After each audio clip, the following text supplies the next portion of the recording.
just a bloke in a bar. What is up, ladies and gentlemen? Welcome to another episode of Packer Up Boys, proudly brought to you by Grumpy Coffee. Absolutely beautiful Grumpy. I checked the stats yesterday. We have a 70% customer return rate. That is friggin' unheard of. I'm telling you right now, that is unheard of. I couldn't believe when I see it, if I'm being totally honest. Even I was like, oh shit, that's crazy. 70%. Go to grumpycoffee.com.au. Beautiful, beautiful blends, guys. I promise you will not be... The only negative review we ever got was a couple at the start when they weren't getting put out to them because we sold too many quick enough. Even in those reviews, I've said this before, it literally says, coffee is awesome, just took way too long to get to us. That is all sorted now, guys. That is all sorted. This is the best coffee you'll taste. I'll be shocked if you've had a better tasting coffee. It's a beautiful, beautiful blend, guys. And also, DJ Grumpy is now live. And I'll tell you what, oh man, the nervous nature of starting thing, man, that's one where, like, you know what's been really good for me, a really good practice for me is starting DJ Grumpy. Obviously, DJ Grumpy's my idea. It's blah, blah, blah. You got to put in execution. When people ask me for advice, I'll admit I was disconnected from, it's been so many years since I started that I've been disconnected from the nervousness and looking at how little the numbers are and, like, you know, only a few hundred views or a couple, 20 likes and only reached 1,000 people or whatever. It's been so many years that it's really brought me down back to earth of that humbling feeling of starting something again on the internet. Not that I expected big numbers at all, and it's not that it's underperforming. It's just I am so used to when we put a post up on Bloke, it's just like hit. Like, very rarely do we ever put a post up. And granted, like, you know, you're making footy for people that follow a footy page. Of course they're going to like it. So it's not me. I'm not some fucking genius. It's more just like we've been fortunate for so long now to have such success. You start something new. And so, first of all, it's fully grounded me back to that feeling of starting again. But also, I'm celebrating the little wins, baby. 35 subscribers on our YouTube. 378 views on YouTube. Let's go. Let's go. That's a DJ Grumpy music to turn your friend upside down first ever set. And on top of that, 7 comments. 7 comments. Let's go. He's not just saying that. We had this conversation like literally 10 minutes before we started recording. Yeah.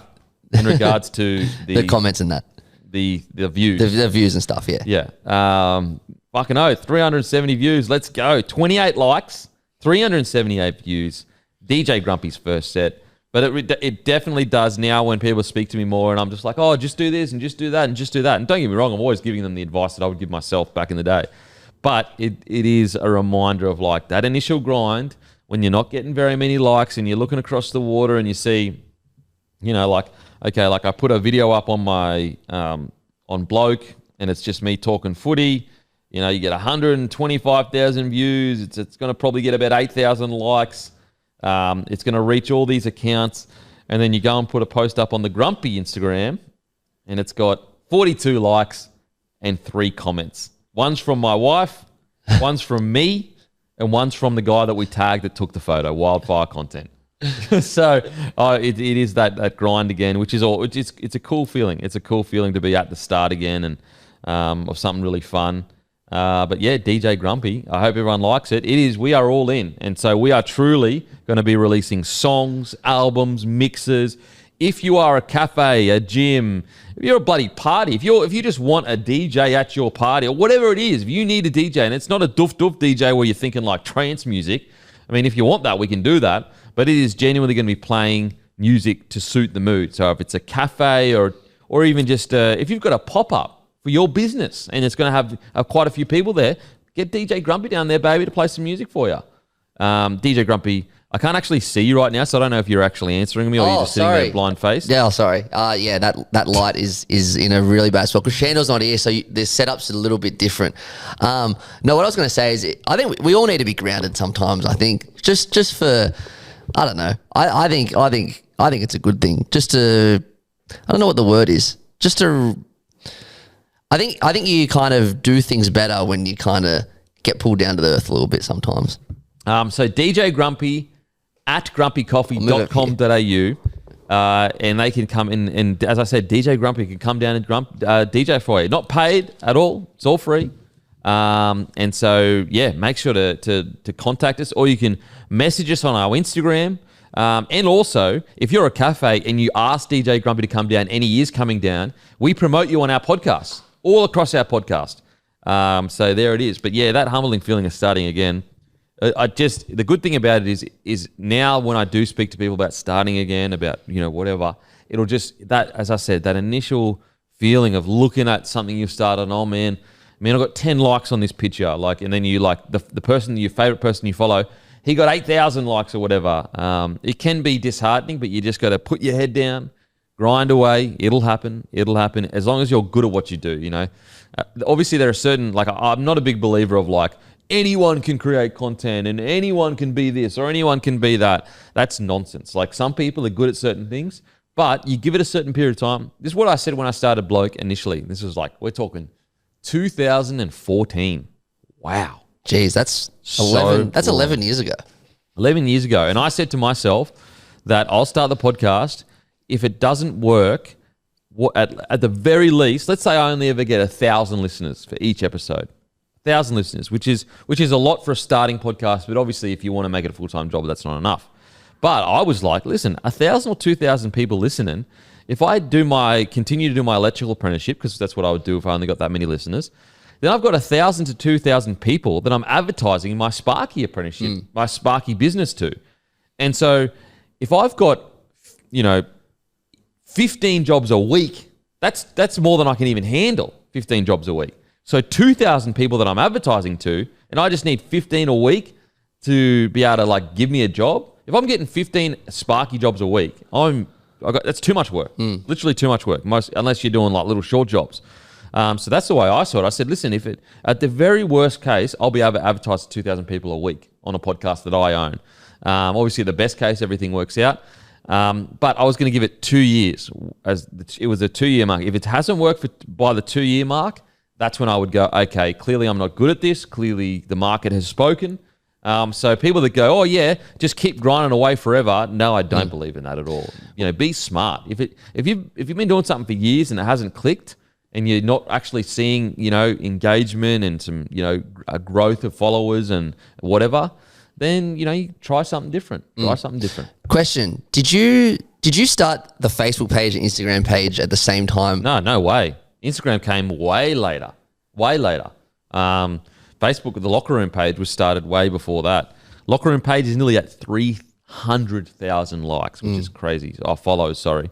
But yeah, Instagram came way later than that. And funnily enough, Instagram, when it initially came, I was like, okay, I guess I'll do it if I have to. Now people go, why haven't you gone all the way into TikTok? But TikTok's a bit different because I'm older now. You don't want to be the cringe old dude doing cringe shit on TikTok. And I'm not having a crack at people that are killing the TikTok, because me and a guy that's 25 can do the same thing. The 25-year-old, it's not cringe. The 37-year-old, that's cringe. It's my age that makes it cringe. You know what I'm saying? Yeah, and there's not enough hours. I feel there's not enough hours in the week when it comes to this job, and I think that would take a lot more time. As well. And look, maybe I could do it. I could do one thing I've thought about, some content for Grumpy Coffee that I was going to do is every morning wake up early, have my coffee, and then just read the paper and immediately react to whatever the sport was in that. And it's just a 5-minute clip. Just every morning you can wake up on all your socials and you'll get the sport news from me. Just boom, 5 minutes, the big back headline, my thoughts on it, little condensed version brought to you by Grumpy Coffee, wake you up in the morning. So there's that. I could do that on TikTok potentially. But yeah, it'll take a little bit extra work for that. I will say, and I've thought about this for a couple of years now, I think long term, I don't know, maybe mixing it up is a good thing. But I think long term, I would love for Bloke to have essentially a morning show every morning. So Monday to Friday, or even if there's a weekend person that takes over. But every morning you wake up and there's a Bloke podcast there. So like a news hit every morning? Well, no, but it's a full-on podcast. Okay. So for example, you've got your Monday show, which will always exist as it is. Yep. But then instead of doing all this other stuff on radio and blah, blah, blah, it's literally Monday through to Friday. So Monday you'll get your show at 3 o'clock because that's your full meaty 4-hour full-on review. But then on Tuesday morning, you wake up and you've got a 2-hour show. And then on Wednesday morning, you wake up, a 2-hour show. Thursday, 2-hour. Friday, 2-hour. Do you understand what I'm saying? Yeah, 100%. And so it's like genuinely, it's like every day you get a show. And you're always talking about sport. And then, if you've talked about all the rugby league news, in the back hour, you talk about other sports kind of thing. I wonder whether that would be like a long-term play. See, as a consumer, that's the kind of stuff that I love. Because like even this morning, I had to walk to the post office and back, which is like a 20-minute walk. And like that would have been perfect. Just whack it in, 40 minutes. Then I walked here, which is another 20 minutes. Like, I would personally love that as a consumer. Yeah, I think it would work. So like at the moment, we've got got the Monday show, we've got the Tuesday show with potentially player interviews, usually something else sometimes.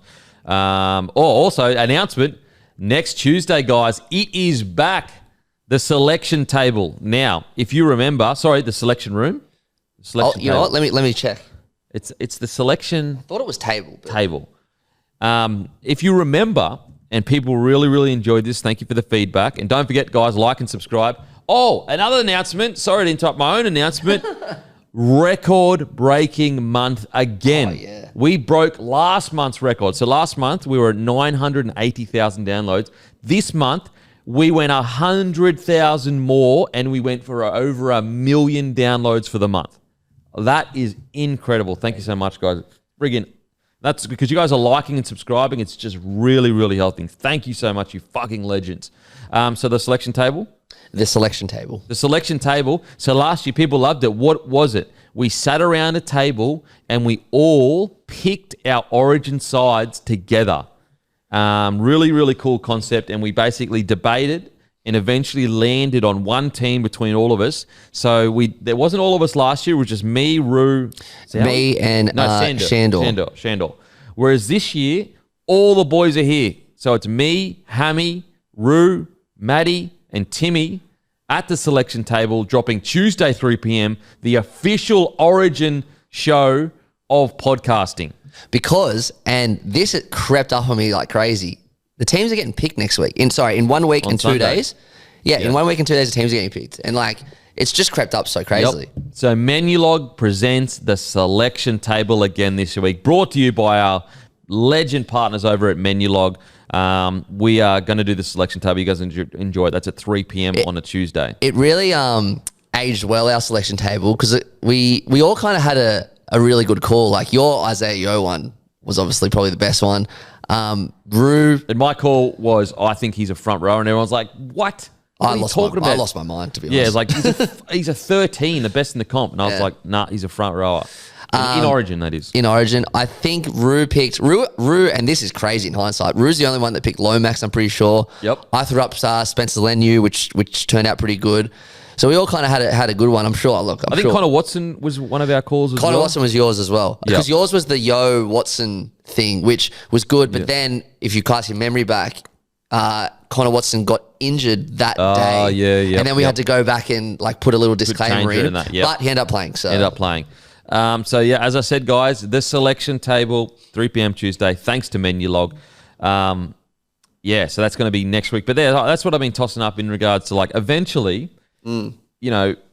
would there be appetite for Monday through Friday, and then maybe Saturday, Sunday, another talent comes in and they are the host for Bloke on a Saturday, Sunday? Yeah. Because like also I reckon there's space because I know there's on 9. And this is just about time, and obviously I've got a family. I have to spend some time with my family. But like I hate waking up on a Sunday and there's no good footy chat. Like that I can just watch in a podcast or whatever. Now, I know there's radios that have it and 9 eventually uploaded or whatever. But I mean from a podcasting format, like I would love to be able to wake up on a Sunday after all the games and just dive into the biggest competition. Honestly, even Saturday. Yeah, both days. There's 3 great games on Thursday, Friday. And it's always best when it's fresh. Oh, for sure. It's always best when That's why this show's good as well. Because like there's really no other show that goes into the Thursday game. Yeah, as definitely quickly we do. That's what I've been thinking about. Plus, got some other big plans as well for Bloke Sports, if you will. Hopefully we'll have that sorted by the end of the year. What did you think of the game last night, mate? What did you think? Look, I tipped the Eels, and at halftime I was, the Dolphins had completed, I think, every single set and we're pretty good, but I still thought the Eels would run away with it. The 60-minute mark, I thought the Eels would run away with it. I thought they cost themselves a bit, but it was just the brilliance of Katoa, and then at the end, Herbie Farnworth. Look, I think the Eels would be kicking themselves that they let that one slide, but I thought it was a great game. I thought it was very entertaining, but yeah, there was a lot of really, really bad moments from the Eels that I thought like Jason Riles would be kicking himself today. There's so many moments that they just let through. But Dolphins, credit to them, they didn't make an error till the second half. I thought they were tough and they got annihilated with calls. Oh, crazy! Like, absolutely annihilated with calls. I will say, and I know this is negative, but it just pisses me off because so a month ago, the Tigers are attacking the Eels line, and all of a sudden the ref goes, you know what? I'm going to stop a game whilst the Tigers have momentum, and because I'm worried about Dury, even though he's holding his shoulder, and he looked at the ref after he got hit or whatever in a tackle. We never stop games while someone's attacking the line and there might be a little bit of a head knock. Anyway, so that happened. I remember calling it out at the time going, that is bullshit. That is bullshit. Anyway, guess what happens? So this game, Pensini is clearly knocked out. So the Dolphins are attacking the Eels line. Benzini is like full-on concussed. You can see him lying there. There's a trainer with him, and we don't stop the game. And I'm like, there's an example of what we usually do, like a clear-cut example of what we usually do. And it just brought me back to that time of like, you never want to be too critical on refs, and we always try to be as positive as we can. But like, that's how outrageous that call was a month ago. That's how outrageous it was that we never, ever, ever, ever do that. And then when the game was on the line, for some bizarre reason, our ref goes, I want a duty of care bloke. I hate with a passion when they stop the game, but I get when, like last night, when it's... No, but he didn't stop the game. Last night? Yeah, Benzini, he didn't. That's what I'm saying. He was clearly concussed. He didn't stop the game. They kept playing whilst he was on the ground. I'm not even remembering this. It was like in the first... It was early, because I remember when Pensini went off. He was clearly concussed. Like, he went off. I was actually shocked that he come back on, to be honest. And but that's driving my point home of like, bro, like, there is a bloke that if you did stop the game, everyone would be like, yeah, fair enough. Yeah. Like, that guy is full on out. We get it. I hate how clubs leave him on the field. I fucking hate it so much. Like, that's my pet peeve. And I'm like, clubs, you don't want the NRL to come down hard on you, but you see a bloke, you can clearly see in the replay, everyone's watched the same replays, he is concussed, but you leave him on there for 10 minutes and you wait for the ref to go take him off. I don't get it, because like surely they know they're going to get taken off anyway. Well, it's because like, if I take him off now, we don't get a stoppage again. You can keep him on for a little bit longer, we get an extra stoppage, blah, blah, blah. We get time to work everything out. Anyway, it's a pet peeve. And it's like sometimes I go, clubs, you can't get pissed off at the NRL for being so harsh on head knocks when you leave blokes out there literally all the time. Anyone watching TV can see that bloke's concussed, but you go, oh yeah, he's sweet. And then the ref goes, the doctor has seen it, you've got to go off, mate. Now, I'm not talking about the ones that no one sees and then the ref says, oh, you've got to go off. I'm talking about ones where the friggin' whole play stopped. Yeah. Or at least stopped after. But anyway, this example was...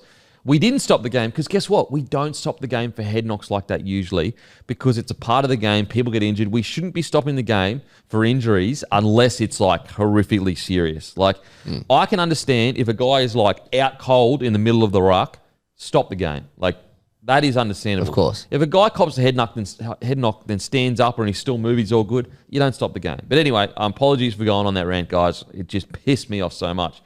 As a Tigers fan, you're sitting there going, mate, we had all the momentum and the game stopped for no reason. And then all of a sudden, 4 weeks later, at the same ground, there's a dude that is actually concussed on the ground and you don't stop the game. Yeah, that Easter one was it Easter? Yeah, that one, that was crazy. Bizarre. So bizarre. And as I was going to say before, like, I hate when that happens. And I get it if it's going to directly involve the player. But if you're like defending and your player gets knocked out, and they're nowhere near it, then they shouldn't stop the game. They shouldn't stop the game. You're going to get injured in rugby league. However, let me balance the ref bashing and the video ref bashing with some positives. I want to give a massive rap to the video referee. Clearly, Mitchell Moses went for that escort. He ran into the back of Gilbert and then he dived. Oh, yeah. And 9 times out of 10, the video ref goes, because like you could make the argument that it was kind of an escort. But I love the fact that the video ref said, no, mate, you've done everything in your power to run into the back of Gilbert and then you've dived. You're not getting the penalty. Bloody good on the video ref. And I've got no issue with Mitch Moses diving. I got no issue with it. Well, the game's created it. The game created that. But then I need to give a massive rap to the video ref for standing strong in that situation and going, nah, you're not getting it. And hopefully that creates an environment where, because the thing is this, is like people like to question rugby league players' toughness when they see stuff like this.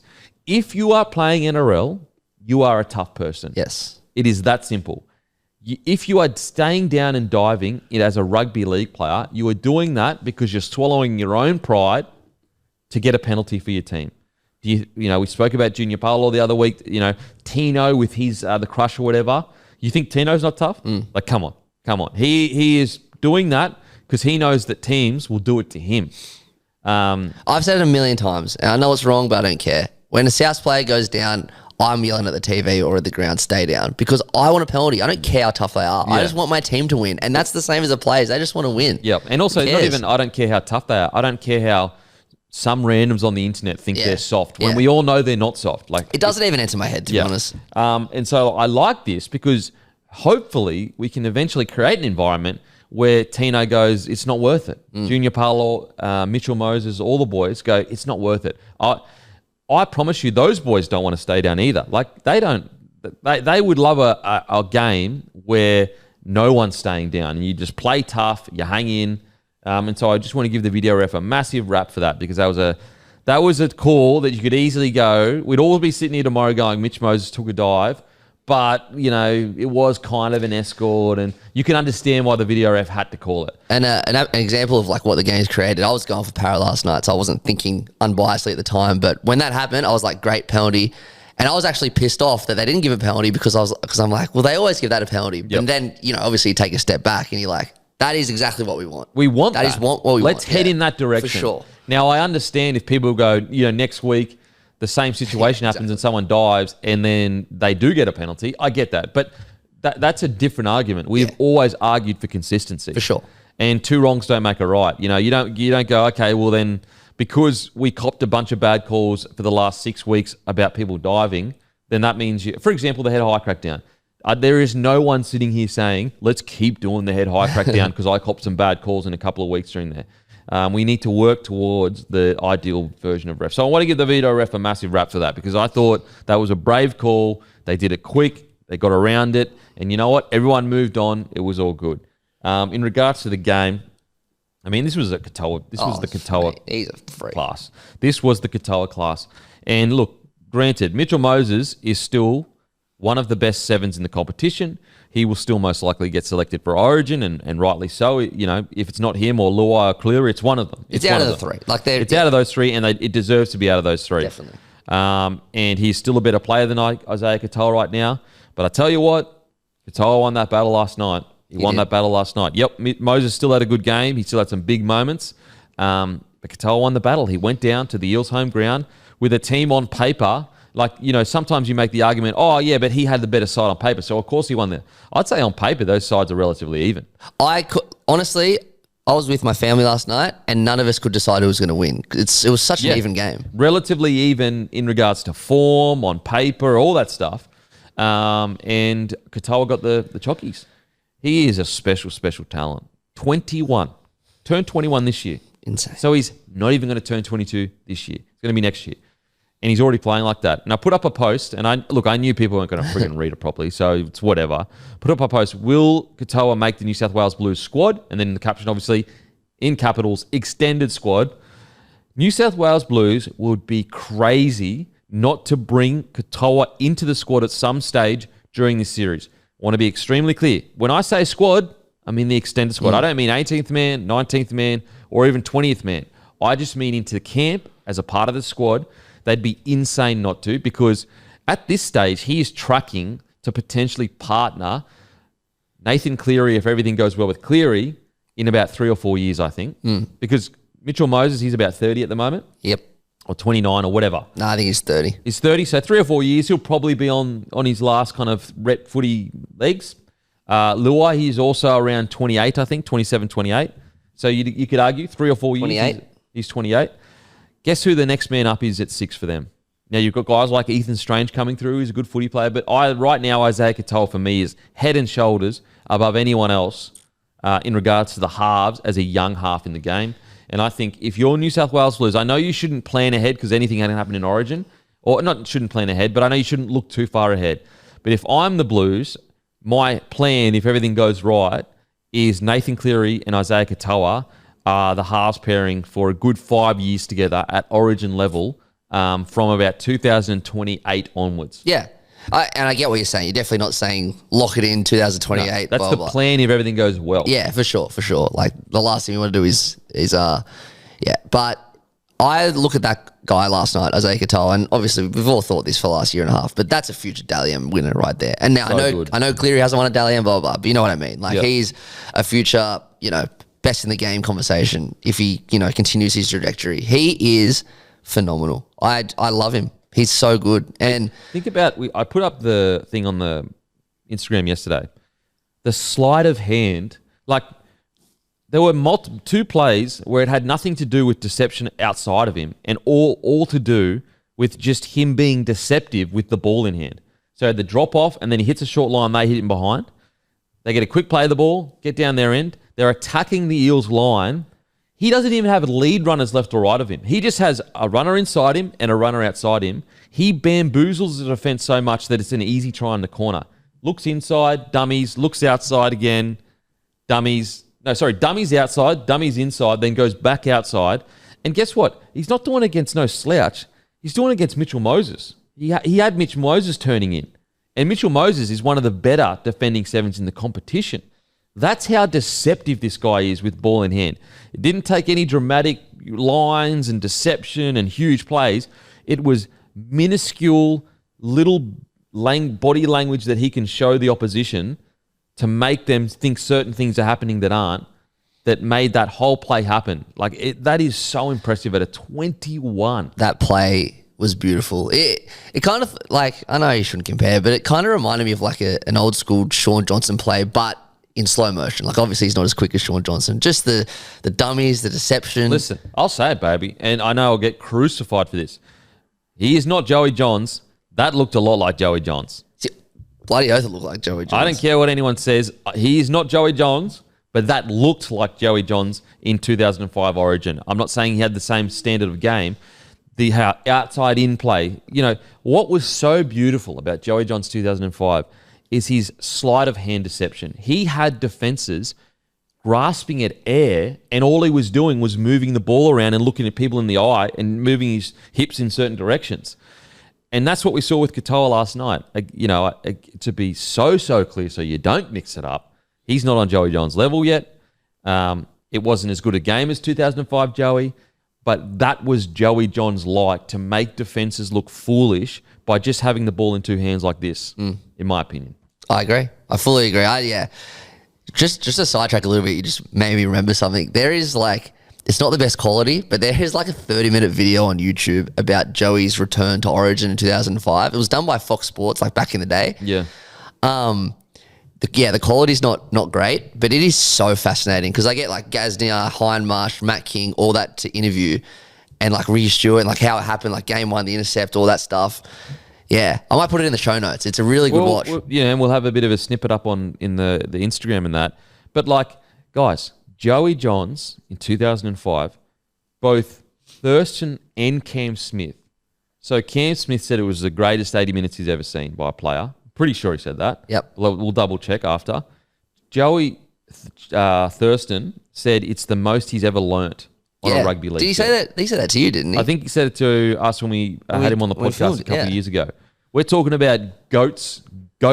Yeah. Sitting there going, I was sitting there in awe of Joey Johns. That's how good he was in 2005. It is the greatest standard of footy I think I've ever seen an individual play.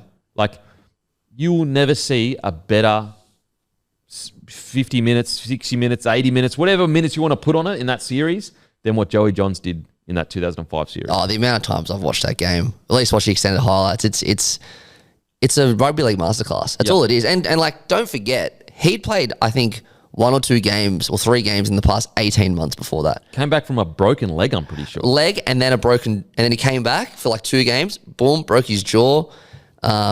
Crazy. And the thing that's so incredible, and that's why it was, compared to the way Katoa was deceptive, it wasn't because he had all these crazy line runners outside him or that Joey Johns is the fastest man alive or whatever. It was purely a bloke that just knew how to move the ball in his hands so well that he could predict what the opposition would do before they were going to do it. Like he wasn't hitting the line at crazy speeds. He didn't have Kikau or Taumalolo running these insane lines that just forced everyone to open up for him. It was purely him looking up at the opposition and saying, I know what you're going to do before you're going to do it. So what I'm going to do is I'm going to have sleight of hand that makes you make those decisions. And then where the hole is going to open up, that's going to be all done by me before you even know what's happening. And that's what he did. Sure. And again, Katoa on the weekend with that try, that was Joey-esque like of understanding what the defense will do before they have even done it with sleight of hand, deception, and just brilliance. He was always, back to like Joey was always 2 steps ahead, just like Katoa last night. I get the good thing about Joey as well, and obviously I can see this happening with Katoa, and Cleary actually does it a lot too, even though Cleary does have guns around him. But you do forget that like when the Penrith started in 2020, like they didn't have an origin team. No, that's a massive myth with this whole Penrith side. Oh, he's got guns around him. Wait, bruh. When he started, Nathan Cleary and Ivan Cleary at the Penrith Panthers, they had 1 origin player. Guess what? It was Nathan Cleary. Yeah. They came 12th in 2019. Isaiah Yeo wasn't even a 13. Yeah. Fisher Harris, I'm thinking he was an edge back rower with disciplinary issues. Yeah. And I say discipline as in like he was too much of us crazy, and he learned to funnel that into good things. Moses Leota, he was still working and trying to get full time and they've managed to get the best out of these guys, which is so evident with the 4 comps. But that's what Joey did better than anyone. Like Steve Simpson was the best back rower in the NRL just because Joey just knew what to do with him. Yeah, and like imagine what he could do with like Kikau and that. Exactly. Like Olakau'atu. I used to, 100%. I used to work with Danny Baderis quite a lot, and he's one of the greatest hookers of our generation. And probably before Cam Smith, like it was him, and they thought maybe Benny Elias from the 80s, but obviously Cameron Smith is well ahead. But anyway, Danny Baderis is like, mate, someone asked him once, why didn't you have a kicking game? And he's like, mate, I had the easiest job in the world. I just gave it to the GOAT. And then he just did what he did. Like his job was so simple for and that's just one player. Yeah. That's what Joey did so well. And like watching Joey highlights, it's the closest thing that you could watch an artist paint its work of art. Yeah. Like that's how well Joey played the game and how beautiful it was. Like it was truly like there's the tough side of rugby league with our forwards, but like the beauty of rugby league, it was art. When Joey was at his best in 2005, you were watching art take place. You were watching an artist paint his masterpiece, and you were watching future other legends stand back in awe and go, wow, that's the greatest of all time right there. Good example. I think Minicello might have said it on your show, and this predates when I came here, but I think he said it on your show that the first try of that game, they're 40 metres out, and Joey hits the post of a kick, and Minnie's tearing through and scores. Joey said to Minnie that was going to happen in the room the night before the game. Bro, that is just ridiculous. It's 40-metre kick. Yeah, that's insane. We were speaking on Monday. I don't think it was on there. No, it wasn't. How it would have been great to see Joey and Freddie go on another few years, or see the Queensland have a few years earlier. Yeah, I mean, unbelievable to see that. Almost like it would have been the greatest clash of all time. Would have been the greatest clash of all time. In regards to another thing that Minicello said, when Joey walked into the Blues camp, they all just knew they were going to win it. As soon as he walked in, and we could probably go and find him saying that. Yeah. Literally saying, no, we just knew. As soon as Joey walked in the door, everything changed for us. Like, bruh. So, yeah, as I said, like, the way Katoa was moving last night, the way he was deceiving defenses, not with explosive, crazy speed, not with all these other things around him or whatever, with just an artist painting a picture that only he knew what the end result was. That's what we saw last night at times with Katoa. Yeah. And I know people they'll get so lost in the fact that we've mentioned the name Joey that they're going to think that I'm saying that Katoa is Joey or even the next Joey. This is not what we are saying at all. We are just saying that we saw a young 21-year-old that was touted at the Penrith Panthers as essentially Cleary's next big thing. If Cleary goes, it's him, but he was supposed to partner Cleary for the next decade. We're seeing that come to fruition right now. This guy is special. And what's crazy is he also ran for 100 metres last night as well.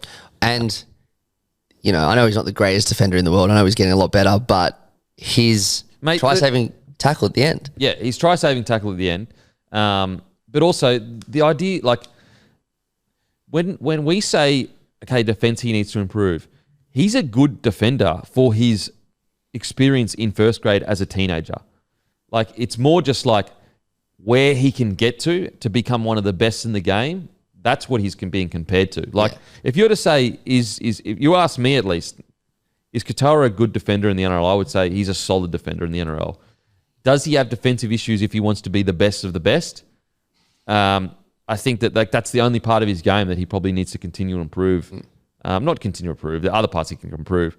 But he is getting judged harsher than nearly any other young half in the game because we all have such high standards for him. I don't think particularly he has defensive issues or concerns at all compared to normal people at his development in first grade.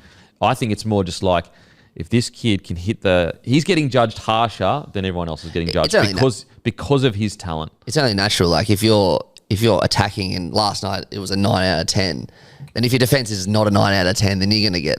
I'll tell you this right now, he's got way better defense than, say, a Mitchell Moses did when he came into grade. Oh, that's an understatement. You know what I'm saying? So what I'm trying to say is most sevens coming into grade, their biggest issue is defense because they're smaller and because they get targeted.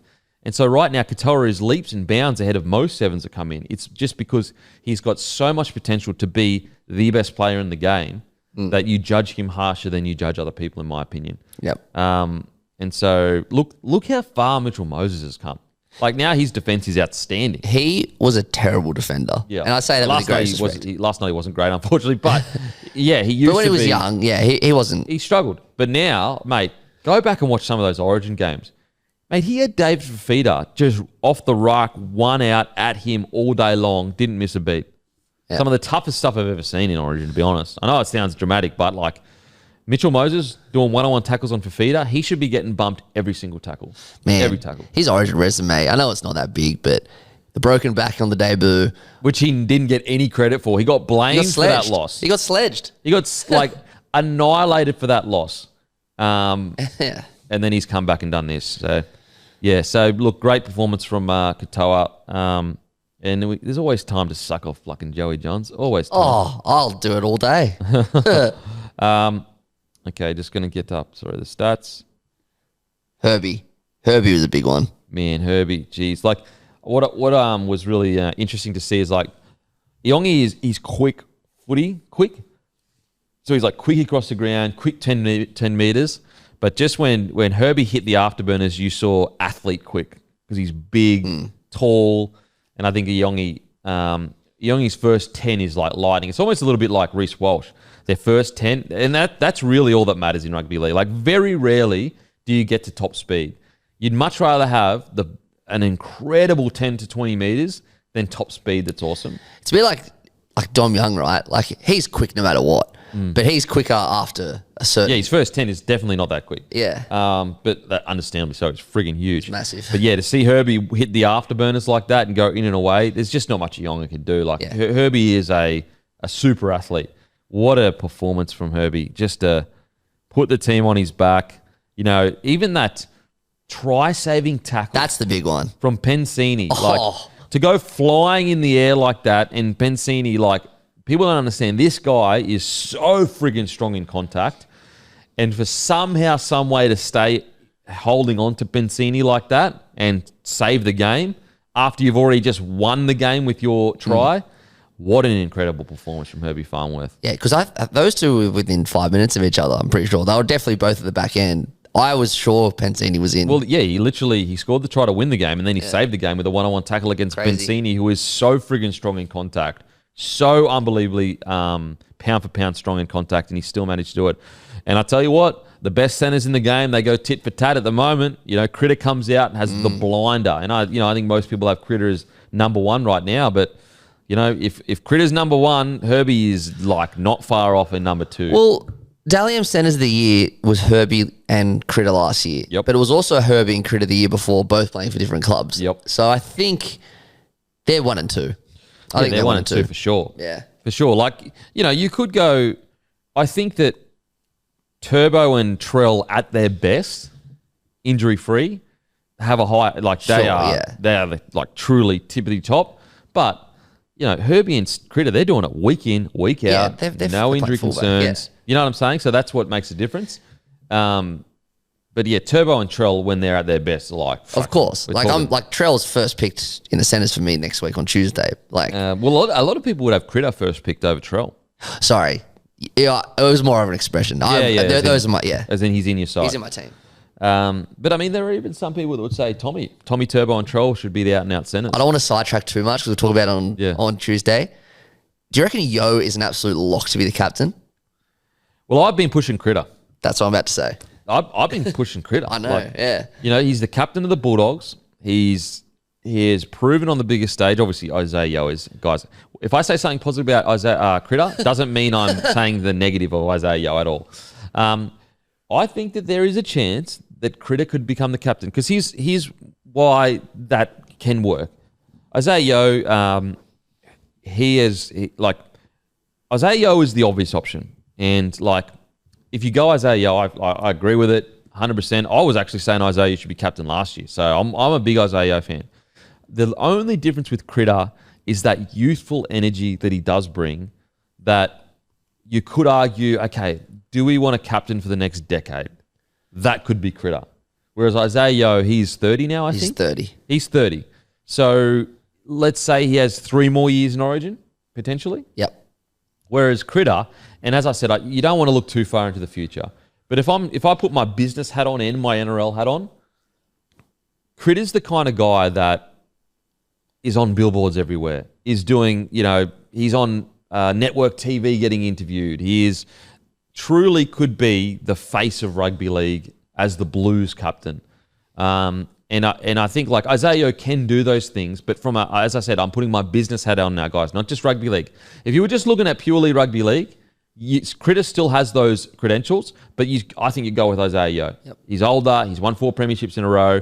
He was essentially the captain last year when Jake Trbojevic went off the field. And he's the Kangaroos captain. And he's the Kangaroos captain as well.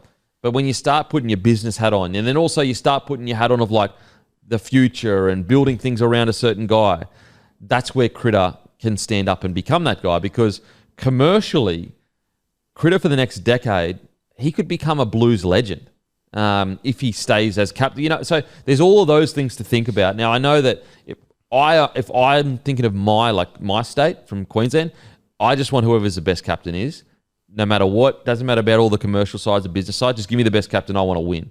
But that's just not the reality of how things are worked out in today's game. You know, at the end of the day, Origin is a business as well. And there would be, you know, I'm sure there would be some external, not like pressures in, you must select Dab as a captain, but just the name would get tossed up potentially more often by going, look at this, there's a business side that Critter offers as being the captain for the next decade. I'd love to hear your thoughts as a Blues fan. I think that this year, that's it. Yeah. I'd probably go Yo. Yep. Just because he's Kangaroos captain.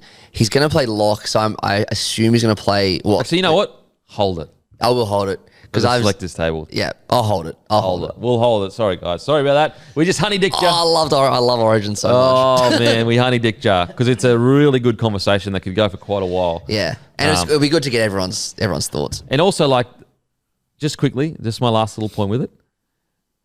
You know, at the moment, after, and I say this as respectfully as possible, not trying to be rude at all, but after the Joey Freddie era, you don't have a pin-up boy for Blues because of the dominance of Queensland for so long. And, you know, you have an opportunity. That's what a guy like Critter could do. Yeah. He could be that pin-up boy, that icon. And Isaiah, because he's so humble and quiet and just goes about his business, you don't get that kind of other side of Critter that, he almost is bigger, larger than life kind of person. It's a bit like Cordner, I reckon. Like Yo and Cordner.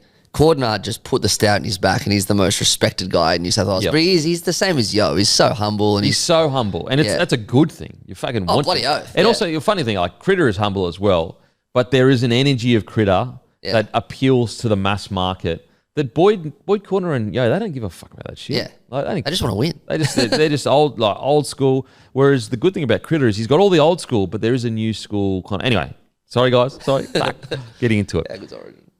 We will tell you who our Blues captain at the selection table next Tuesday at 3 p.m.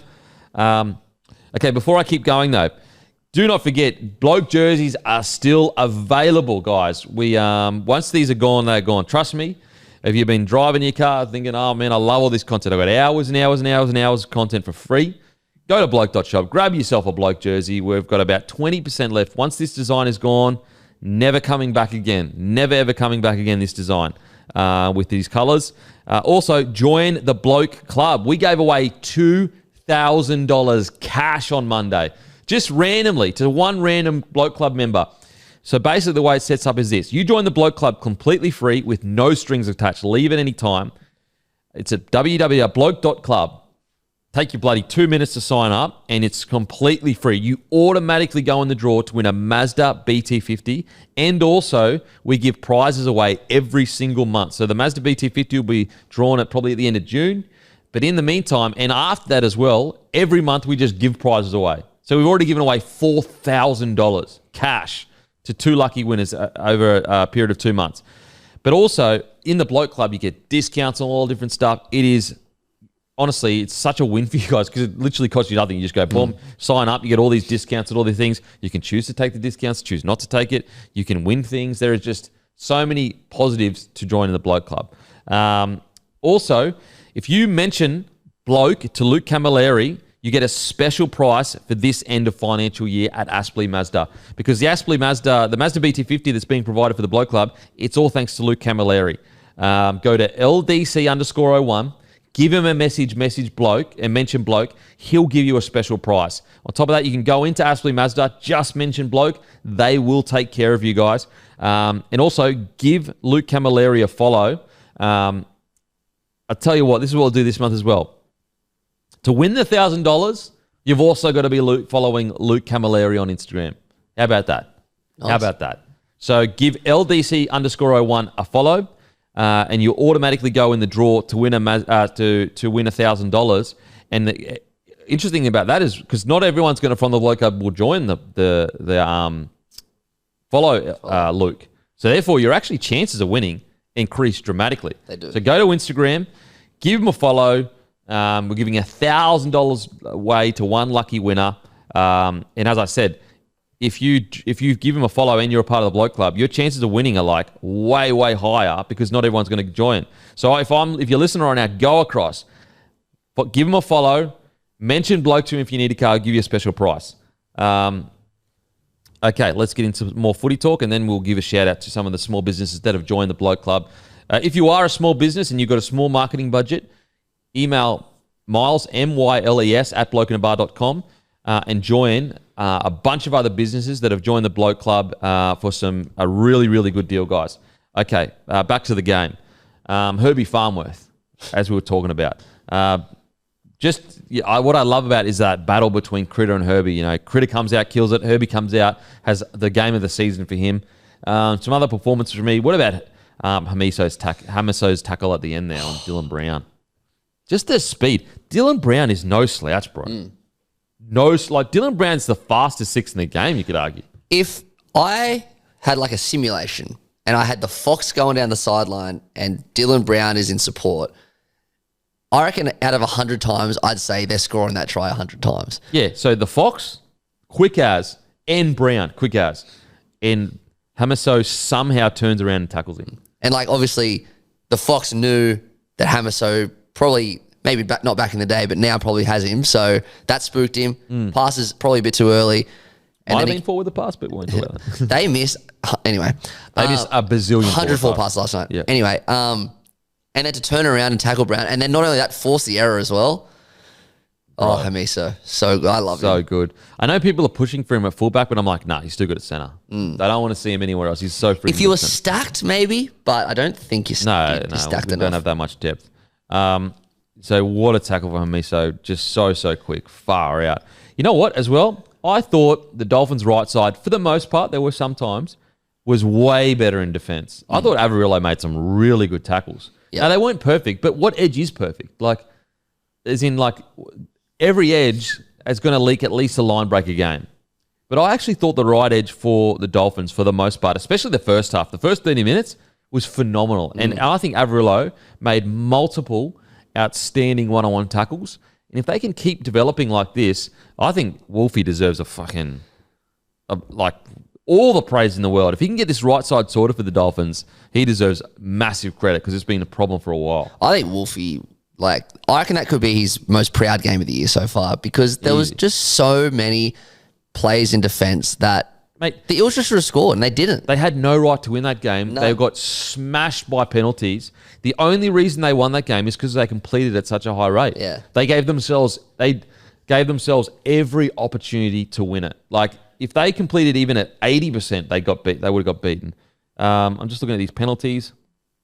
So it evened up a little bit at the end, but it was 8-3 penalties. But if you add in the ruck infringements, it was 9-6. But that all happened towards the end of the game. And I'm not sure. I don't want to get into head highs. I'm not sure their penalty goal was right on halftime. Was that When the Eels kicked a penalty goal and it was for a high tackle, but it comes straight off the chest. Jeez. Oh, and I will say the crusher tackle. I feel like the replays didn't do it justice because they played it at the end. I felt like he was already getting crushed, like earlier on in the replay, but they only played like the last 5 seconds of it. Because a lot of people are saying, "Oh, what? It's just a crusher, just to hold someone's neck there." Well, I mean, technically it is. I want to be really clear with this. You are told, and it is in the rules, you have to let their neck be able to come through. So you can't grapple someone like that and jam their neck up. Now, is that worth a penalty? Maybe, maybe not. But it is the rules. You are told constantly as players, give their neck and head room to come through.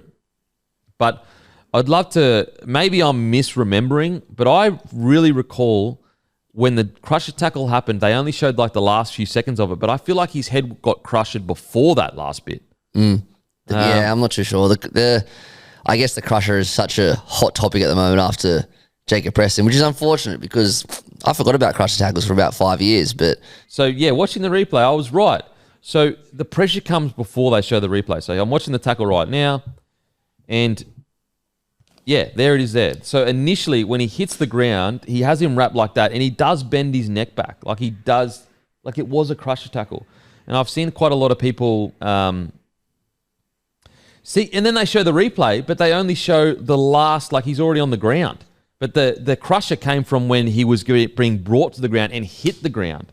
And that's what I'm talking about in regards to the replay did the tackle no justice. Like that, for me personally, like that was a penalty. Look, yes, did Herbie stay down and did he milk it? Well, whatever, yes.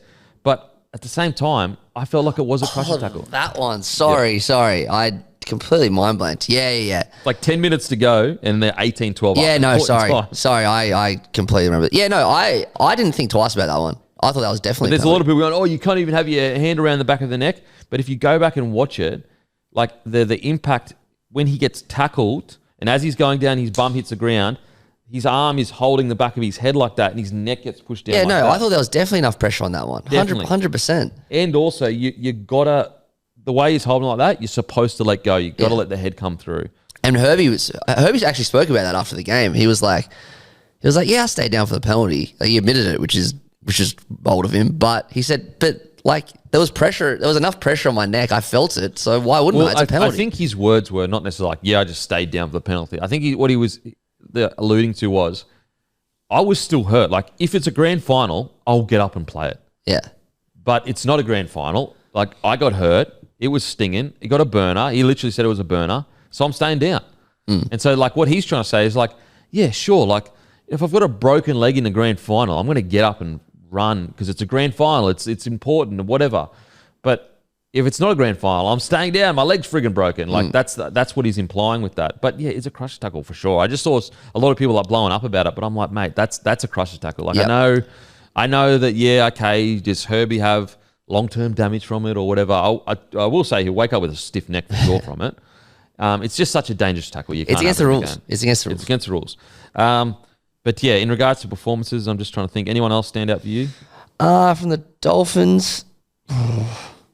I mean, I honestly, we were speaking about Hammer, but he almost scored about 3 times last night and didn't get over it. Yeah, I just thought the halves combination of Nikorima and Katoa, it's just flourishing. It's getting better every day. Yeah, like in attack, we always know they're good. And I will say Nikorima, 35 tackles, only 2 misses. Like that's a bloody good knock. And I think Wolfie deserves credit for that. Like their defense has absolutely gotten better. Like it's absolutely gotten better. Katoa, 30 tackles, 2 misses. Like that's you've got both halves combining for 65 tackles. You have been targeted all night long, and they've both come up trumps. Like, that's good. And like Nikorima, he put on that try for Lemuelu at the end as well. Yep. So like, great stuff. I will say, if you're a winger and you're missing 4 tackles, it's just too much. Isaiya, some of Isako's defense wasn't great, I will be honest. But and he bombed the try at the start, not giving it to Hammer. Yes, what? Oh, couldn't believe that. And just even that one at the end where Averillo offended him, like, mate, you got to make that tackle, surely. Like I felt like he could have. I felt like he went into that contact when Averillo. Sorry, when the Fox. Right at the end there. Right at the end, you got to make that tackle. 100%. Just getting fent. Like it's not like Fox is super strong or anything like that. Game's on the line. I will as well. Like the game was on the line, and like Donahue. I'm pretty sure it was Donahue.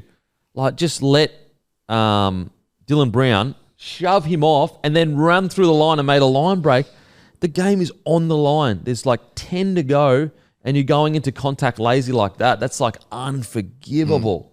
Like I get it. Like at another part of the game, there's 40 to go. It's not on the line. The game's on the line. You cannot be just like getting shrugged and then line breaks happen like that. Another thing I thought the Dolphins need to prove is like they had I think it was a rookie 9 on. So they'd been under the pump for like 10, 15 minutes, and they got down to the Eels end, and the Dolphins were the ones that were under the pump, but they were trying to score under the goalpost against the Eels, just going one off the ruck, as if the Eels were the ones that had defended for 10 minutes on their line and they were fatigued. I'm like, wrong option. And then eventually they just got an intercept because it became so predictable what they were doing. Eels got an intercept off their own line and bloody ran 40 metres or something like that. Seems a bit like you got so much attacking weapons in that team. Mate, like every time Katoa gets the ball, he makes it look dangerous because he goes so deep into the line. Yeah. Like he is constantly stripping people of numbers because it's dangerous. So that's the negative. But outside of that, look, great bloody win. And I think that like they wasn't their best performance in regards to like in attack or whatever, but they hung in there for 80 minutes and just played conservative, good footy that got on the win. So good on them. To the Eels, geez, what a missed opportunity. I can't believe they lost. Seriously. And you know what? This is where they lost the game for me. So it was like, I don't know. It was like 10 minutes after halftime or something. So let's say there's 30 minutes to go. They had all the momentum. They had the Dolphins camped in their own end. And then Riley Smith does a chip and chase to himself that no one's there for. And it's just a brain explosion. Because like you want your young fellas to back themselves for sure. But at the same time, if you're going to do stuff like that, it has to be planned. Other people have to know about it. And that's just like, that was an error from Riley Smith. So that was a poor fit tackle option where nothing happened from it. But then Dylan Walker went down there and did the exact same thing, a nothing play on the fifth. And so 2 bad fifth tackle options where they had all the momentum, all the pressure. They relieved the pressure from 2 bad fifth tackle options, and that literally was when the game swung. The Dolphins eventually took all the pressure, got down to the Eels end, and I literally at the time, I said, this momentum will change. And what I meant by that is that the Eels have had the Dolphins camped in their own end, even before halftime, but definitely after halftime. At some point, the Dolphins will start to get some calls and they'll get up the other end, and you're going to regret not taking advantage of all the momentum you've had, and that's exactly what happened. That's exactly what happened. They did that. The Dolphins went up the other end, won the game. I will say that was a negative about Dylan Walker, but a positive about Dylan Walker is like, mate, look, I knew he would be a good player. I knew he would be a good signing, or whatever. I was just a bit surprised at the age he's at and where the club's at right now. That like, okay, you're going out and getting a guy that's like 30 years old towards the end of his career, bring him into a rebuild right now where maybe you should bring in a young fella that can. Well, how wrong I was. Like you could make the argument he's been just as important to their return in form as Mitchell Moses. And I know that sounds insane, but if you actually go back to the game before Mitchell Moses came back, they played good footy. They just lost. They just lost.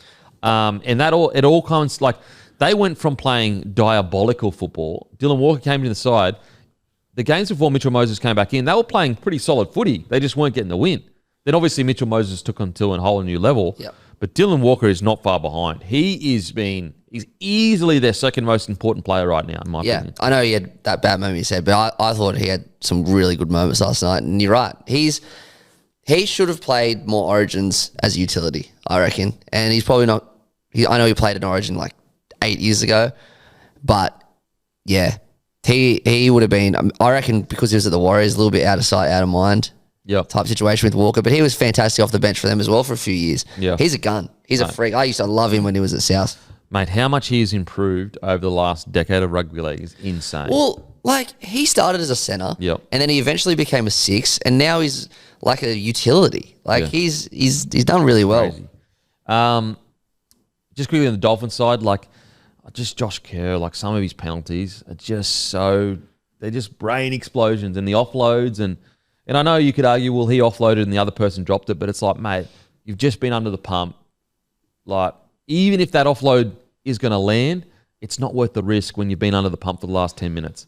So Josh Kerr's just got to find a way to get that out of his game. Because Josh Kerr at his best is damaging. So good. He's so friggin' good. But like his bad games can be really bad. Really poor, like just some really silly penalties. Like they've just been pumped in the first half with penalties. It was 7-2. First set they get out there and he gets up off the ground and drags an attacker back down on the ground and gives away a penalty for no reason. It's just like if he can just sort that out, he'd be so good. It's just no player's perfect, but that's just one area where I reckon if he can just sort that, he's damaging as anything. But yeah, look, in regards to the Eels, they're in the middle of a rebuild. Okay, you can be frustrated and at the end there and, drop ball and whatever, but, mate, they're worlds away from where they were in round 1 against Melbourne. Worlds away. I'll tell you what, I know he had an error, but I love seeing the Fox be the Fox. Mate, the Fox was outstanding. I just love it. He's a joy to watch. He is back to good form. Yeah. They should, unless he's getting paid a mozza, which I don't think he would be, they need to exercise his option. Yeah. Because there is he is so important to that side now. He's been outstanding. The thing with the Fox is because he's had such high heights in his career that if he plays like this, he doesn't get appreciated for how good he is because he's already been so good. Yeah. One of the best wingers of his generation. Mate, if you took his form and put it on any other winger right now, if they were a 25-year-old winger, he'd be getting wrapped within an inch of his life. But because it's a Fox, we just expect it. Mate, he's been phenomenal this last month of footy. Yeah. Or a few weeks. Absolutely. And last night, they were a correct pass away from winning that game, and he would have been the hero, basically. Mate, there's a ball off the deck, doing absolutely nothing. Yeah, it's so true. That Moses pass. It was a bad pass. It was a good pass because it got to the person it needed to get to, but it was doing nothing. Yeah. It was Addo Carr that made it good. Mate, he had 3 line breaks. He ran for 239 metres with 9 tackle breaks last night. Outrageous. Mate, unbelievable. They got to exercise that option. They really do. They have to. And you know what? Parramatta must be cursed because they've now because Bailey Simonson's out for 3 months now. Oh. I know, crazy. Foot fracture apparently. And that's the 3rd foot fracture this year, I'm pretty sure. Because Moses, third foot injury. That's pretty unlucky. They could have such a good back line when everyone's fit and firing. It's very unlucky. Yep, absolutely. Now, the Bloke Club guys. Okay. As I said, if you're a small business and you've got a small marketing budget, give Miles an email. Miles, MYLES, @blokeinabar.com, because this is what we can do for people. So 180 cadence. They are currently offering $50 off the Sydney Ultra Marathon for Bloke Club members. This is their biggest discount ever. Then you've got Phrase Skincare, a couple of tradies that started their own skincare brand, and it's like, usually with skincare guys, I get it. Us blokes, we don't want to go in a bloody David Jones to get all this fancy stuff or whatever. And that's what the phrase skincare boys have done. Like, they've got skincare for blokes. And also, as a bloke, tell you what is really important. If you're a tradie or out all the time, get some skincare or some sunscreen from Frey Skincare, because there's nothing more fucking manly than not getting cancer and being around for your family. And that's a big problem for us blokes, is we don't fucking put sunscreen on. We go outside, she'll be right. And then before you know it, you've got issues. So make sure to wear your skincare, and also make sure to wear your sunscreen. And you can get that from Frey's. It's not this crappy skincare stuff, not this crappy sunscreen stuff. It's the high quality stuff, guys. And right now, they're going to give away a $350 care box, and we'll be picking one lucky winner, but also they're running a 20% off sale right now. So get in and check them out. That's Frey Skincare. It's thanks to Bloke Club members. And as I said, they're two tradies that just had a crack, and now they've built their own thing, which is bloody awesome. Also, Charity Trades. Guys, this is an awesome organisation on the Central Coast that helps those that are in need the most. So if you want to get involved or hear what they're all about, reach out to Sam via the Bloke Club. These blokes are giving back and helping out where they can. It's Charity Trades. Really, really bloody good organisation. If you want to help out or get involved, just go to Bloke Club, guys. Check them out. And so this is the power of the Bloke Club, guys. We have such a big club now. We can do stuff like this for you. So get around it, guys. If you're listening, it takes you 2 seconds to join. You get discounts, everything like that. The bigger the club, the more we can do things like this. Okay, just quickly as well, give us a follow on Sportsbet. This is one of my bets at the moment. I reckon. Look, this is swinging for the fences, boys. This is swinging for the fences. But give us a follow on the feed. Get around me, ride me highs, ride me lows. Okay, here, what do we got here? It is, okay, here we go. Xavier Willison, anytime try scorer. Bailey Bentley Hape. Is it Hape? Is that it? Hape? I think it's Hape, but I'll have to confirm. So the winger for the Rabbitohs. So Xavier Willison anytime. Bailey Bentley anytime. Dean Barron anytime. Payne Haas anytime. It's paying $68. That is good value for those try scorers. Because this could be a 13-plus game. This could be a 13-plus game, but it also could be an overs game, as in like a combined It'll overs be an game. overs game, yeah. For sure. As much as I hate to say this, I think Wayne Bennett's put Colin Matangi and Jai Arrow in the front row this week, and we all know why. It's to combat Payne Haas and Pat Carrigan. So Payne Haas will be up for the challenge tonight, and I reckon him to score is a good shout. Him, bro, he nearly breaks the line every run. He is incredible. He's actually insane. And Dean Mariner, he's going to get one. Willison, mate, come on. Against those rookies, come on, bros. $68. So give us a follow on the feed. Got a bunch of others. Got multis for every single game. Literally every single game. I mean, here's another one. Bonson Sherry, anytime. Bulldogs, 13+. Kiraz, anytime. Hudson Young, anytime. $54. Wow. Like, swinging for the fences, but here's another one. Leka Halasima anytime. Val Holmes anytime. This you know what? This might actually be the best value. Leka Halasima anytime. Holmes anytime. And Pompey anytime. Guess what that's paying? 30. Wow. $30 for blokes. All those blokes are willing. Halasima is basically a winger. He scores that often. Yeah, absolutely. So get around me. Give us a follow on Sportsbet feed, guys.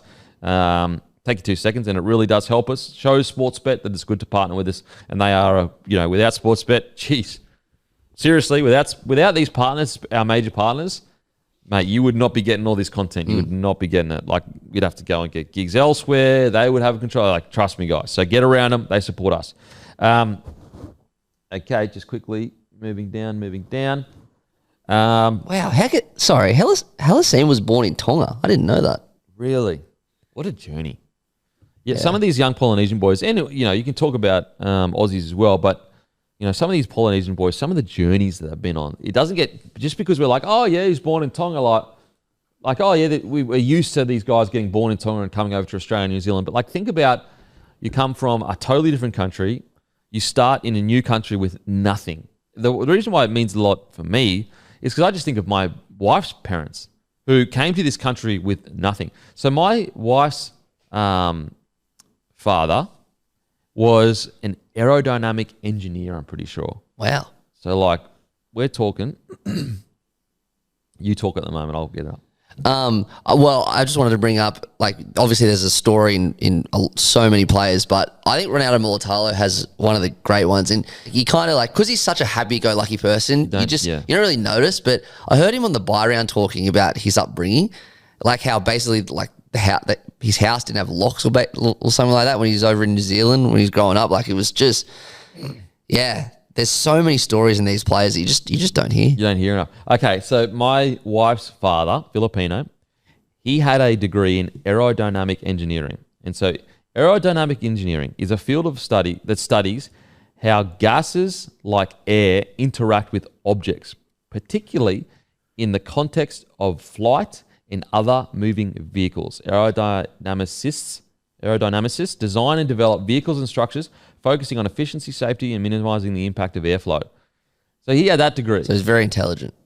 Gets to Australia, that degree is not recognised. So he gets to Australia and works at Pizza Hut. Jesus Christ. Think about that. Like we just take for granted what we have in this country, where we just fucking I'll do this and I'll get what I want. Think about moving to a new country you don't know the language, and also you're an aerodynamic engineer, but they go, we don't recognise that diploma, and you don't have enough money to go to. You're from the Philippines. It's like essentially a third world country, at least a lot of it. And then you go, all right, I'm so humble. I'll just go work at Pizza Hut and I'll build a life for me and my family. Like that's the hardest thing ever. That's insane. Imagine you go into a country you don't know, and you've got an engineering degree, and you don't know any language or whatever. Let's say you went to Argentina, and you've got to build a life from scratch. Don't know anyone there. I'm an animal at sea. You know what I mean? Yeah. Think about how hard that would be. You got to go to Argentina, and they go to you, oh, by the way, the thing that you just spent the last 10 years studying doesn't mean anything to us. Go and work for Macca's. We spoke about being grounded at the start of the episode. That is an extreme example. But also, like, go and work to Macca's, and you have to start from working at Macca's or Pizza Hut. And there's absolutely nothing wrong with working at Macca's or Pizza Hut. But when you've studied your whole life to have a better job that pays better, of course that's going to be like, oh, crap. Yeah. Now I'm going to get paid way less. So you got to do that, and you got to build a life for you, your wife, and the kids as well. Work in a service station. He worked in a service station as well. Oh, I don't even have words to like that's crazy. What I mean. And so just back to the Leka Halasima one, think about how incredible is this young fella has gone across to New Zealand, started a whole new life with his parents, most likely, and all of a sudden now he's one of the hottest prospects in the National Rugby League. It's an incredible story. I mean, even the Dylan Brown one, like I know a lot of people want to focus on the negative, he signed a 10-year deal. Like he didn't give himself that deal. This guy left his family of very modest means and came to Australia when he was 15 years old by himself. Think about how lonely you'd be as a 15-year-old by yourself in a country that you don't know anyone. You're just over there billeting with someone. You come from very humble means. He's managed to work his way up hard enough and long enough for a club to say, we'll give you a 10-year deal. It's an incredible story. Yep. It's an incredible story. And there's so many of those good stories in rugby league. Rugby league, the greatest game of all. The greatest game of all. Okay, the Bears are back. To be honest, I'm a bit like, I feel like we celebrated this already. Yeah, true. You know what I mean?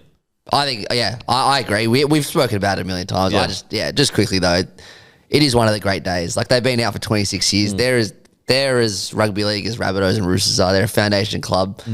I actually worked for a year at the Bears, like about 12 years ago, just doing their match reports for New South Wales Cup when Cody Walker was running around there. And just seeing people like Greg Florimo, like he played almost 300 games there. Like he was an administrator there, like trying to get the Bears back in then. So it's a great day for rugby league. I know we've spoken about it a lot, but now that it's official, it's bloody fantastic. It's awesome. I will say though, probably handled a little bit poorly by the NRL. So if you read all the reports, Landy's probably didn't handle the negotiations as well as he could have. And I think the amount we ended up as a game is like tens of millions less than what we were initially supposed to get because we didn't handle the negotiations properly. Yeah. So we call it like we see it on Bloke, and a lot of people won't talk about it. And we're big fans of Landy. We absolutely are. Like I actually think he's been already you could say he's been the game's greatest leader. Yeah, the legacy. Yeah. At least in my experience, since I've been a part of it. It's undoubtable for me. He brought the game back from COVID. But that doesn't mean you can't be critical when you get certain things wrong. And I think that the way, if you are to believe the way that the negotiations were handled with Western Australia, so essentially the story is this, is that he had an agreement with the Premier, and basically their ask was, don't say anything before the election, blah, blah, blah, because it's really important, blah, blah. Anyway, so then the NRL do say something before the election, which torpedoes the deal, because then the Premier comes out and says, nah, not happening, blah, blah, blah. And so they had to regather everything, because you know all the stories about how the deal was going to happen and then it fell through and then it was going to happen and then it fell through again. That's what I'm talking about. And so we end up as a game with a much smaller deal than what we originally could have got, because we were too bullish. We didn't handle it properly. So, you know, we call it like we see it all the time here on Bloke, and unfortunately, that's the bit of the sour taste in the mouth, is we could have been better as a game and handled that better. And there's other situations too we haven't been great at. Like, for example, the fact that our TV rights deal is so much less than the AFL, like that's not a good thing. And look, I will say, to Vlandy's credit, he's working to get us in a position where we have more power at the negotiation table by building up our assets and all that stuff. But we took a massive pay cut the last rights deal under Vlandy's watch, and I think that could have been handled a little bit better. But with this Perth one, that's the only bit where I go, geez, there's reports that we nearly we lost out on as much as $30 million extra. That's a lot of money. A lot of money. The WA Premier put out a video, and he was pretty happy with himself, put it that way. Yeah, like they got us. They got, because the thing is we were so desperate to get that team in because of the TV rights deal coming up.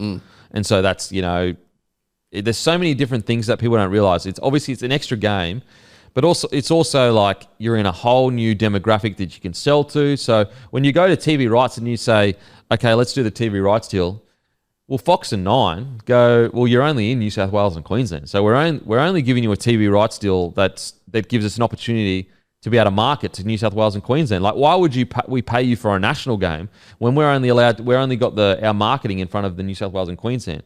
And so if you get into Western Australia, you're basically saying, well, okay, all of a sudden there's a whole extra state that we get to sell to with our ad space. And so, yeah, look, it's really good. I just hope that they keep the same logo as the Bears. Like, there's going to be no point bringing the Bears in if the logo is different and the colours are different. It has to be red and black. Has to be red and black, and they have to make sure that the logo, it can be tweaked or whatever, but it has to be close to the traditional. Otherwise, what's the point of calling them the Bears? Yeah, 100%. Surely that's a no-brainer. That didn't even cross my mind. Yep. Surely it's a no-brainer. Well, I think there was talk of maybe the logo being changed. Like, nah, can't be changed. That's don't be silly. Come on. Don't forget, guys, head to codesports.com.au. The magic code, it's gone. It's done. I told you it was gone. I told you it was going to be done, so don't be angry at me. But you do use code BLOKE, codesports.com.au/bloke. Use code BLOKE. And for the whole year, you only have to pay $49, which is a friggin' steal. What you get, like, guys, for example, the David Fafita story, that broke on Code Sports. A full-on detailed breakdown of the ins and outs of all of that stuff. And you would have got that if you had to listen to the beak. So get around it. Use code BLOKE. And also, just quickly, don't forget, June 7th, guys. June 7th, I will be speaking at the Wellness Warriors Gathering. So if you're a bloke right now, you're listening, you might, you can either get to the Gold Coast, or you live around the Gold Coast or Brisbane or even Sunshine Coast, and you want to deal with professionals and just help give yourself a better understanding of things you can put around yourself to make your life better. And it might not even be, might not even be struggling. You might just want to be, you might be an ambitious person that wants to do better at your career, do better as a husband, as a father.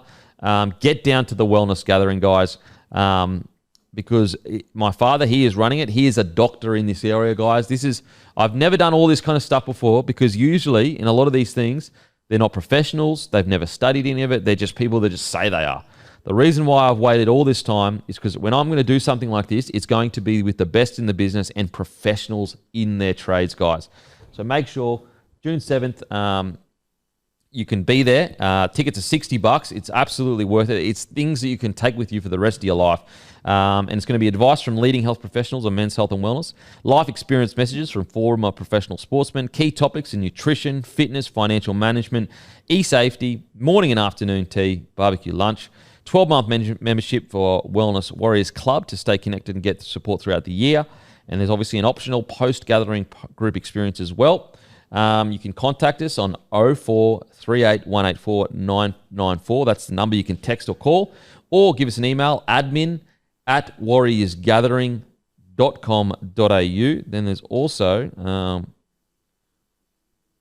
you go to our website is warriorsgathering.com.au. So if you live in Queensland, or even if you wanted to fly in or whatever, you'll get personal.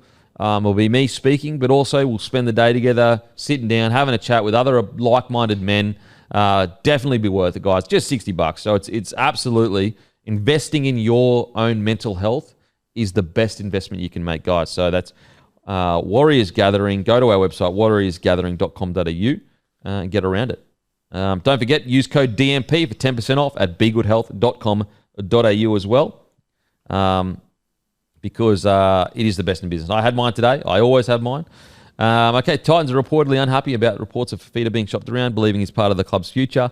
Kevin Walters' manager, Chris Orr, said, I don't want to comment on the Titans, but the fact is Kevin Walters was a few minutes away from winning grand final. I will say, and look, I don't know like the ins and outs of what's happening with Desi, if he is staying, he's not staying. I will say, though, like the fact that the details of his contracts got out suggests to me that there's someone in the Titans organization that wants him gone. Yeah, it seems on purpose, doesn't it? Like, that is, like, so obvious. And I will say, like, you know, Desi Hasler butting heads with administration. Like, oh, shock me.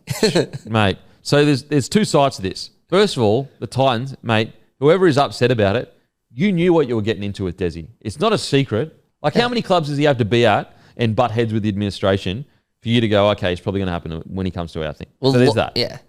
Well, I'm just going to say, like, lawyers have been involved in both the Bulldogs and Manly, so it's very well known. So you brought that on yourself. On saying that as well, on the other side of that coin is like Desi Hasler, another club, another administration that clearly is someone in there that's not working well with you.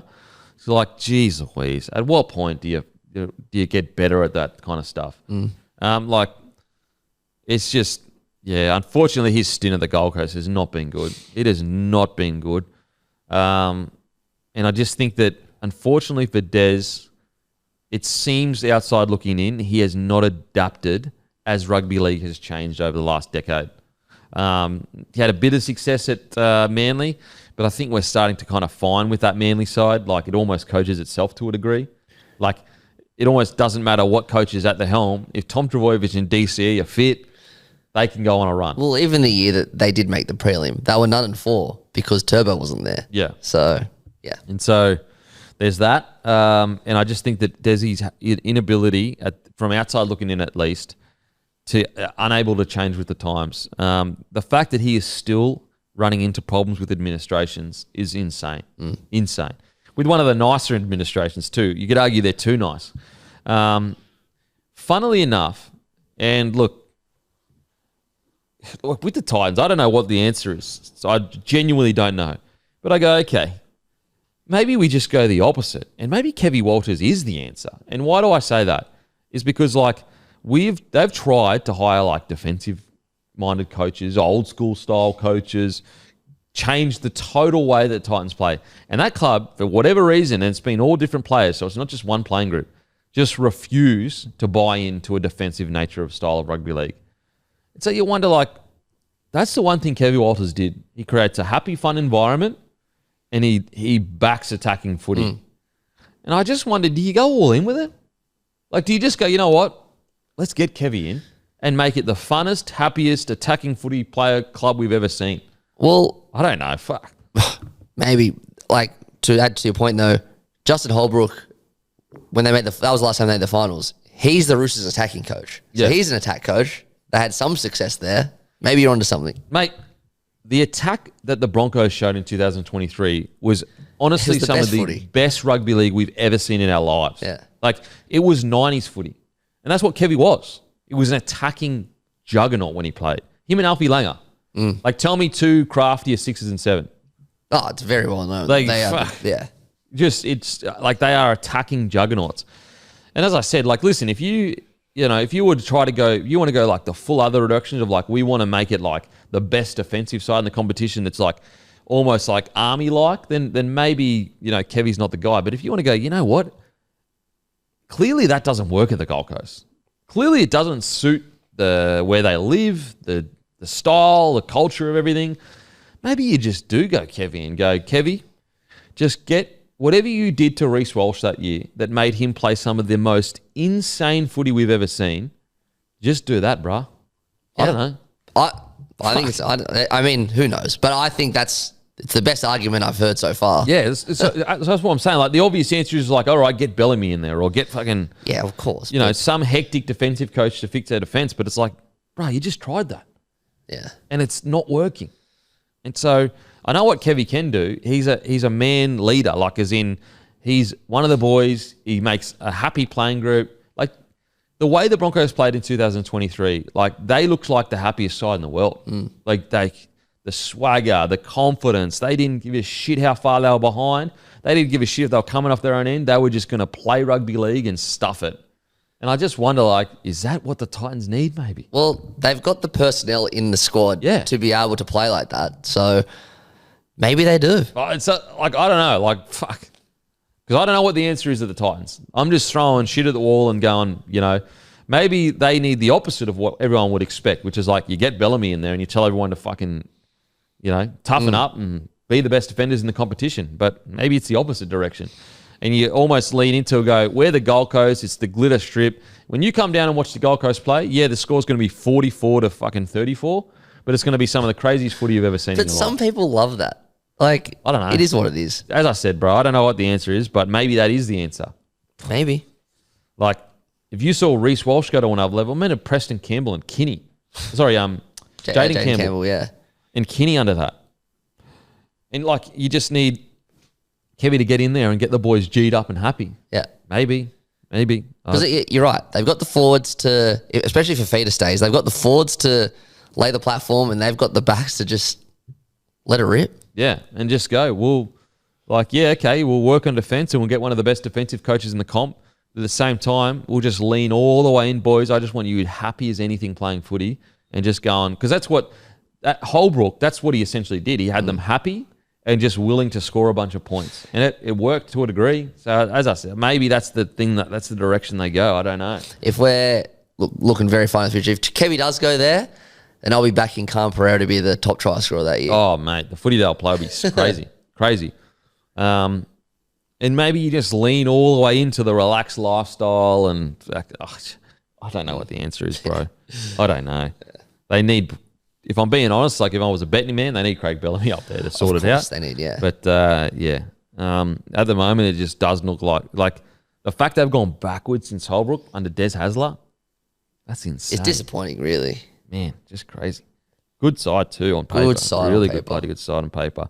I think with a Fafita situation, listen, man, if it's the club or the playing manager or whatever, whoever it is that has shopped him around to other clubs, mate, the relationship's over. Yeah, it doesn't. Get something for him.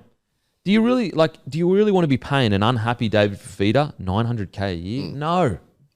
Mate, if I'm the Titans, I'm saying, yep, sweet. As soon as I heard that if I'm the Titans, I'm going, sweet. That's a win for everyone. Yeah. Dave's unhappy. We're unhappy. He's on a big wicket. We don't want to pay anyone that much money if they're unhappy. Mate, let's make this happen. We don't have to pay much. Like, I honestly reckon it's a win for the Titans if they can just go into next year with his whole contract without having to pay him anything. Yeah, for sure. If he goes to another club, gets paid $700K or whatever, $600K, he's happy to do that. He takes a bit of a pay cut.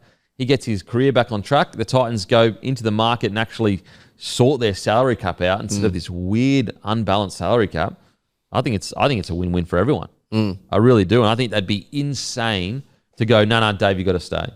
Yeah, especially if he's going down, not kicking the screen, but you know what I mean? Like, surely it's $900K off the cap. Mate, if his manager has shopped him around, that doesn't come from... His manager doesn't just go, I'm going to go start talking to clubs. clearly Dave's not happy under Des Hasler. Well, clearly, because he went to Queensland Cup and had made 50 metres. Clearly, he's not happy. And it's come out he's willing to take a pay cut to leave. Yeah. Now, look, maybe that's all not true, but the actions would suggest, and I know they've tried to come out and say, nah, Desi and Dave Fifita get along. Clearly not. Yeah. Clearly. I just, like, maybe Desi thinks they get along, but clearly Dave, if they were getting along, Dave Fifita would not be playing like this. Yeah.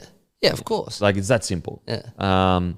He's clearly just not happy with the current environment. And if I'm being honest, like, a lot of the focus has been on Dave, and rightly so, because he's truly, like, sounds hyperbolic, but it's not, has the potential to be the greatest edge back row of all time. Yeah. Literally. That's not even an exaggeration in my opinion. Of course he has the talent to be the best friggin' back row we've ever seen. It's just, I don't think he'll ever hit the heights that we think he can, but that's how good he is talent-wise. But, like, let's be real here. Who is playing their best footy at the moment under Des? Yeah. Like, you know what I mean? Like, no one is. Like, Tino's playing good footy, but... Tino would play like that anyway. Mate, you could fucking put him under me as a coach and he'd play good footy. Outside of that, like, mate, Firma's playing good footy, but I'd say he's played better in the past. Like, no one is. No, like, it doesn't seem like a happy camp under Des Hasler. It just doesn't. And you can sit there all day and kick and scream about, come on, mate, they got to bloody toughen up and old school this and old school that. Yeah, I get you, mate. Like, I'm the same. I speak about all the time with the Broncos. Like, mate, they just got to change their mentality. But sometimes it is irrelevant of what you want of a playing group. They just are like that as a playing you group. got to get a grip on reality. So you've got to get on their side. Or you've got to clean the whole group out. And that's not going to happen. No. So that's just... So you got to lean into it. And that's where I think Holbrook... I know people that, like, disagree with me on this one, but I think Holbrook was just looking at it going, guys, you don't get it. I can go in here ranting and raving and saying, you guys are soft and need to harden up, and now here's all these Army drill sergeants. We're going on a camp and we're going to be doing contact sessions 4 times a week. He said, I could do that. They're not going to respond. I'll tell you what they do respond to. Being happy, throwing the ball around, and I felt like he was building something. I really, like, think about how fucking far they have fallen, where I'm not even thinking about them building into something great anymore. Whereas under Holbrook, you could watch them and go, they are building into something great. Like, really young forward pack, good young side that are building really nicely. And they have just chopped themselves deep at the knee. And I know that I'm in the minority in regards to Holbrook, but I just think Holbrook was doing a good job with what he had at the club that he had. And maybe I'm wrong, but I think time has proven that getting rid of Holbrook was the wrong decision for the Titans. I remember when we got sacked, I remember thinking, if it was anyone except Des, I would disagree with it. Because Des come in, I get it. Oh, yeah, like, this is hindsight as well thinking. Like, I'm not sitting here going, when it happened, I was going, wrong decision, everyone, wrong call, fuck, I'm right, Holbrook should stay. I think a lot of us agreed, like, Des Hasler, he'll be able to get the best out of him. And it just hasn't happened. But what time has told us is Holbrook has... The reason why he was coaching like that is because this group that's what they respond to. And so, yeah, I'm being hindsight hero right now. I'm not sitting here saying I had my hand up saying wrong call. Now, granted, you probably could find clips of me saying, look, I don't know, like, they were coming night. Like, there was some potential there. But I think time has proven to us all that it was the wrong call, man. Yeah. And look, I would love to know who was the one that handled the Sexton and Fogarty situation.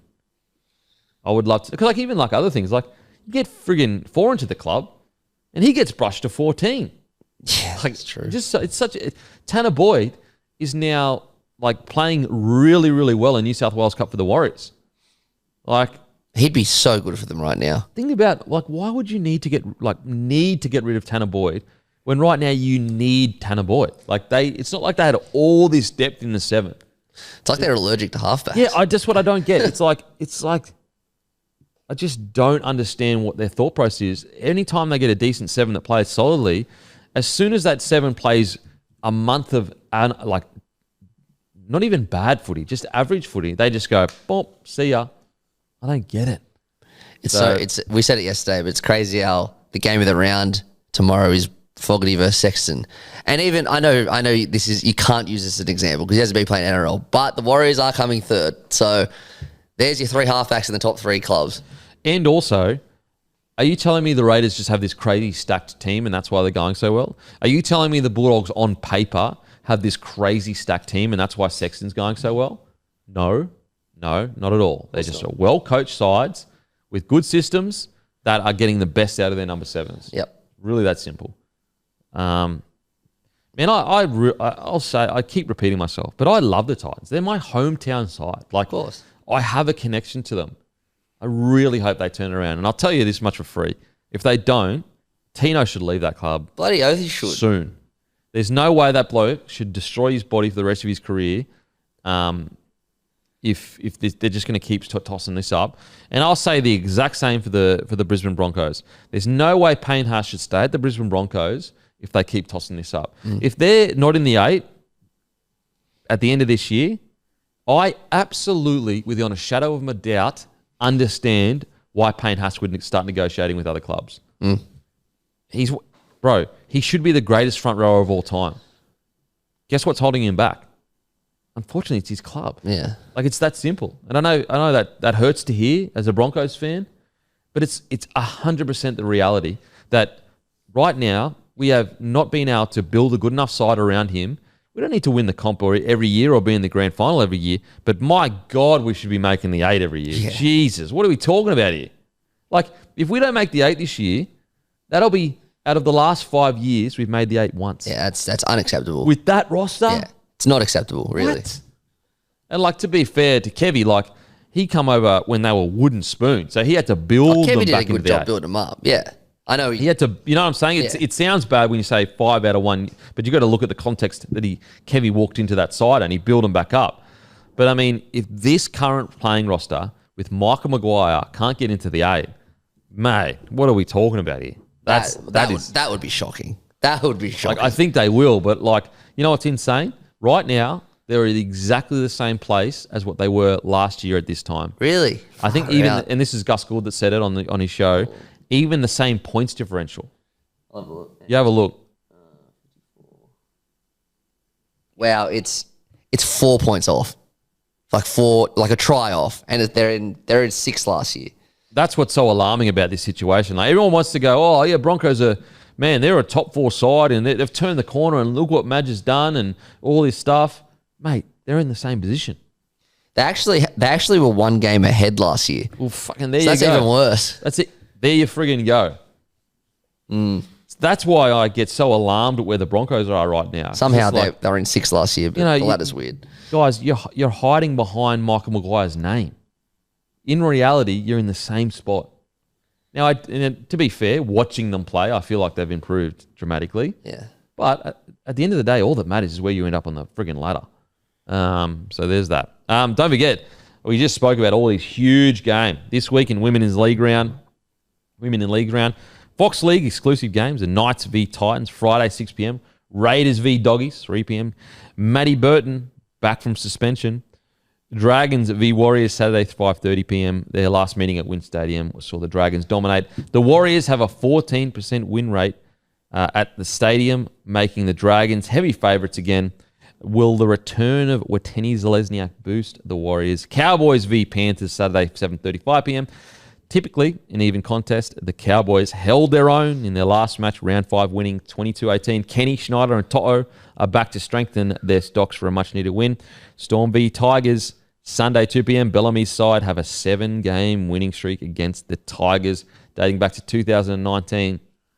And just before we finish, you know what's funny? Every time I see those get ready with me Instagram things that come up, it says get GRWM.